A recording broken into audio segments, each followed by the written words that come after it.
Hi, it's Cami Lynn here, helping you understand real estate. If there's one term any homeowner should be familiar with right now, it's home equity. Equity is the difference between the value of your house and what you owe on your home loan. And on average, homeowners with a mortgage have $311,000 in equity today. And here's why. Home equity has grown thanks to two big factors: rising home prices and people staying in their homes for a longer period of time.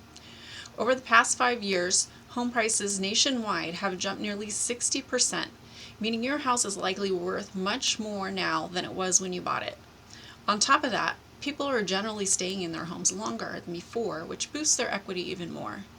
This equity is a powerful tool. Whether you're looking to buy a new home, upgrade your current one, retire, even start a business, it is worth exploring your options.